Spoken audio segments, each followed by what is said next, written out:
Ellis, you have 5 minutes, Deputy. Ensuring a clear separation of police, military and intelligence powers in any properly functioning and democratic society is absolutely necessary in order to protect the public interest and the civil liberties of citizens in this state, and in allowing those institutions of the state to fulfil their roles. The targeting of GSOC for unwarranted and unlawful surveillance, an organisation that is tasked with holding the Gardaí to account, would clearly be a matter of grave concern for most democracies because the implications are enormous. Yet this is not the case with this government, who, along with sections of the media and senior Garda personnel, have made a concerted effort to divert attention away from what clearly is an assault that goes to the heart of our supposed democracy. The targeting of GSOC and the government's response has also exposed its lack of powers and capacity to exercise proper oversight of the Gardaí. There is also no clear separation of powers between the Defence Forces, Garda Special Branch and other state institutions that Minister Shatter presides over. The dangers inherent in this has been exposed in the past couple of weeks by Minister Shatter, whose failure to initiate a proper independent investigation into the bugging of GSOC raises a number of serious questions, not least why is he and the government so reluctant to get to the truth of what happened. The importance of having a fully accountable police service cannot be overstated, and here in the 26 counties we can learn much from what has been achieved north of the border.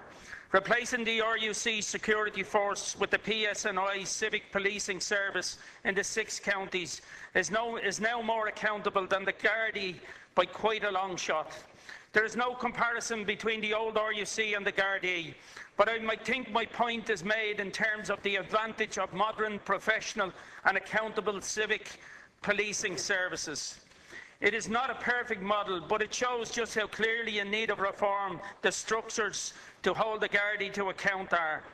The policing boards set up under the Police Act of 2000 are a prime example of some limited form of democratic checks and balances that are clearly lacking in this state. We believe there should be an independent policing authority in this state.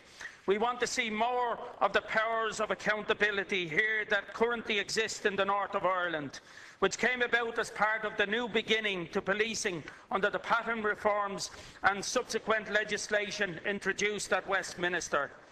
Sinn Féin wants to see a good deal of what is in place in terms of the policing board in the north replicated in terms of joint policing committees. The joint policing committees in this state need to be strengthened.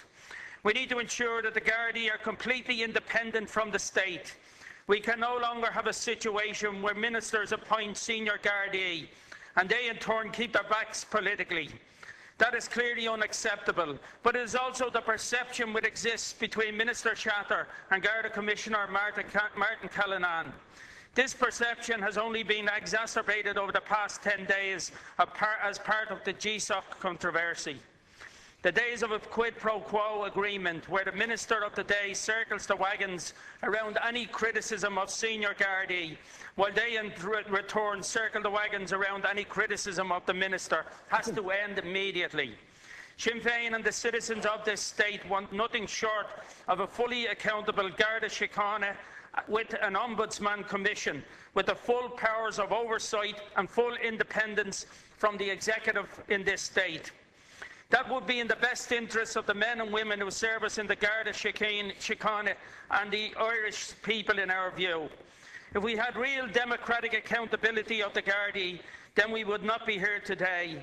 A full independent inquiry would have been the obvious solution to the serious questions being asked from the start. Instead, we have the Minister for Justice, a Taoiseach and a Garda Commissioner denying there is any serious issue to answer, giving deflective and useless answers instead of allowing the books to be thrown open. So much for all the talk of radical reform and a new way of doing things under their watch.